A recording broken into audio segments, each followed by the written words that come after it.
Hello and aloha, my dear friends all around the world. Today is January 1st, 2011. Time is 11 o'clock. And I'm starting the fourth chapter, which would be called Ethics.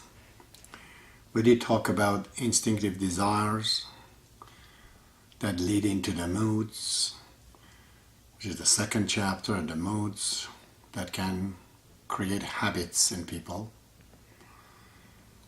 That would be the third one. And today the fourth one is the ethics.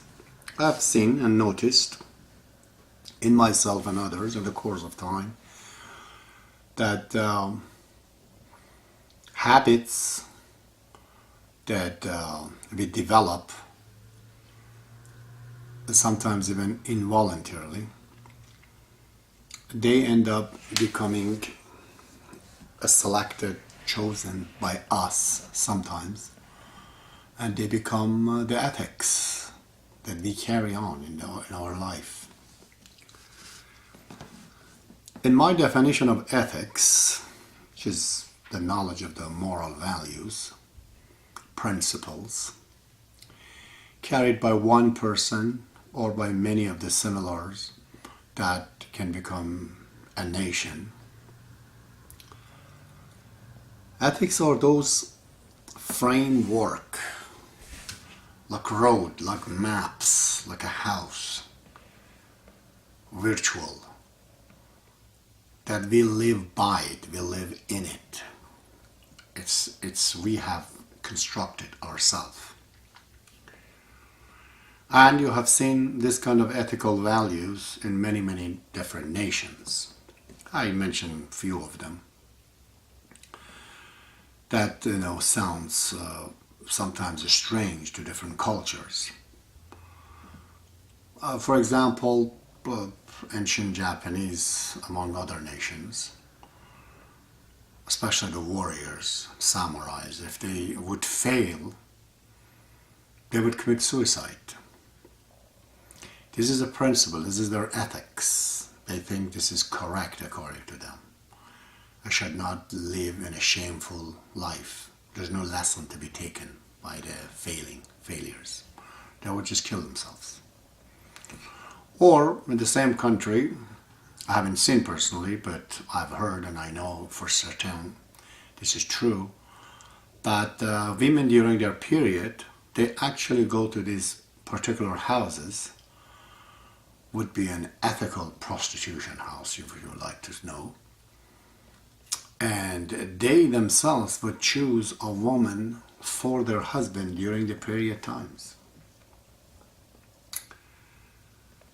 I've seen this ethics among the Inuit people in North America. I've even seen movies of it, where the Inuits men, they would share their wives with their friends. And, or among the Indians for that matter. In the Hindu religion, it's not practiced now, but it used to be practiced that when a husband dies, they would cremate the man. It's usually in the Hinduism.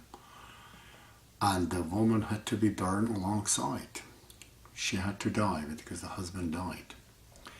Very amazing. Or the way they dress. The dress is again, it's a habit that has become ethic in their culture.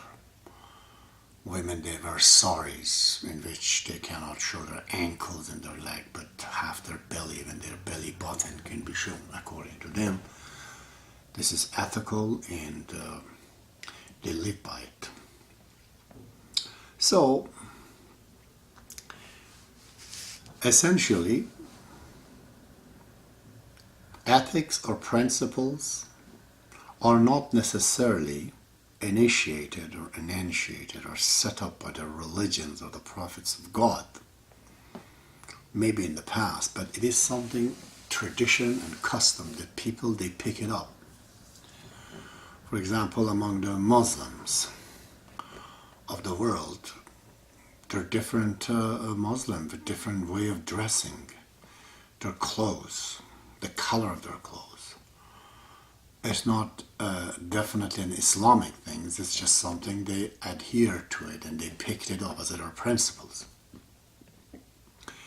And the Zoroastrian religions at the beginning of first day of the spring, which is the festival in Iran among the Persians of the world in the past, they would have a table with 7 items that all starts with the letter She, such as Shamshir, which means a sword, or Sharab, which means wine.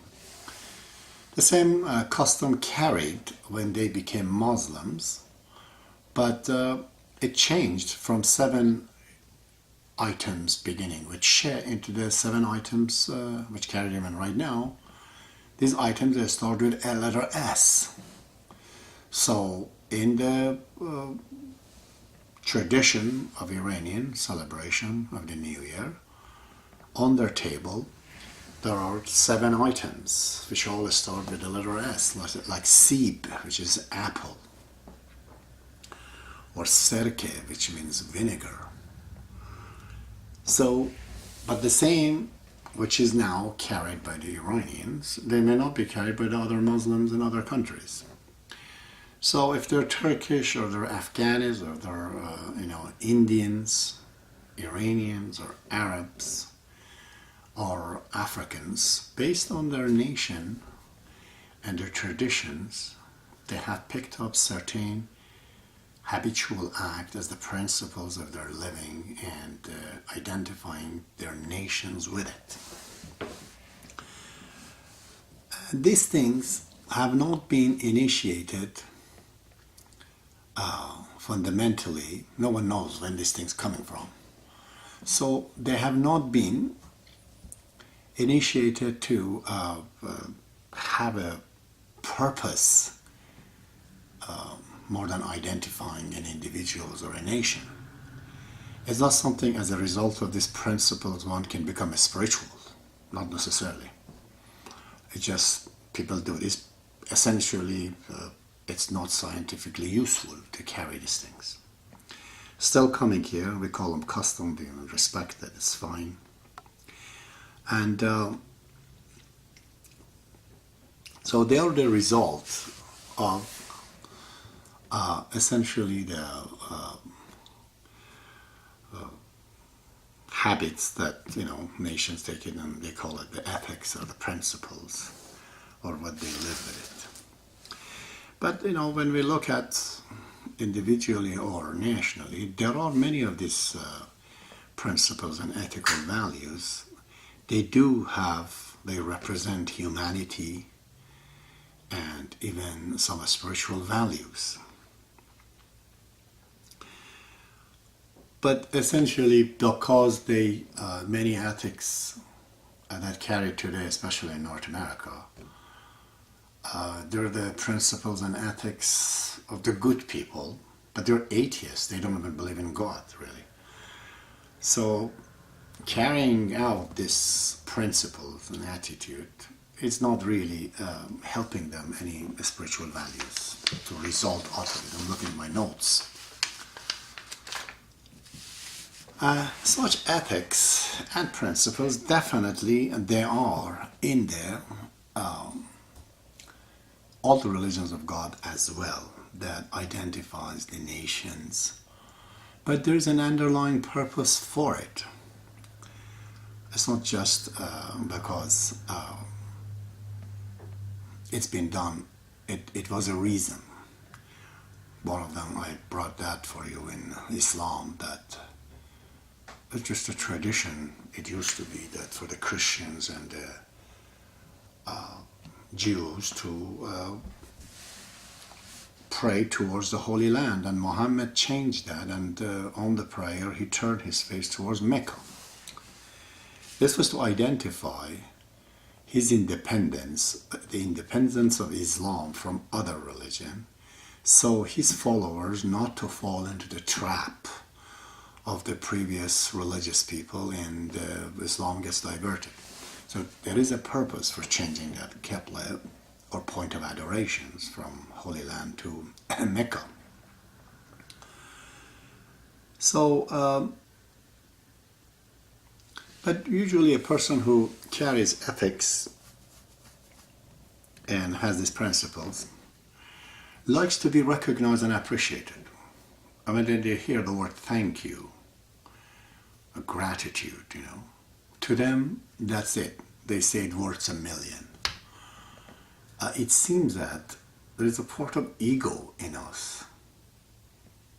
Although you cannot criticize to say it's a bad ego, but that sense of appreciation that others become happy and helped by, you carrying your principles, your tradition, your attitude, your ethics, fulfillment.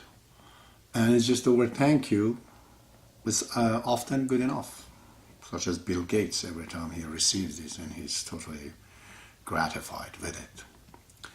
And probably others just as well. So, not all the people that they have, ethical values, not to believe in God. Some of them they believe, some of them they don't. But sometimes these good principles and good ethics, they can lead a person into a spirituality. For example, you're a very polite individual, and you can't turn people down if they ask for help or something. And as a result, you end up, because of your principles to be mild and nice to people, responsive, you end up doing a good deed, a benevolence, something, whether it's cutting the grass of the neighbor. Because it's a service done and another person is benefited from it, it immediately creates a spiritual value in the person, which always comes in a form of feeling and builds over the characters as it goes. We have examples of these principles very much among the prophets of God. We have this story, I've read it many times, and the Baha'is, they know, about His Holiness the Bab. On his last days in the jail, when he was in northern Iran, close to the Russian border, believers, they brought him some honey in the jail. See how amazing it is.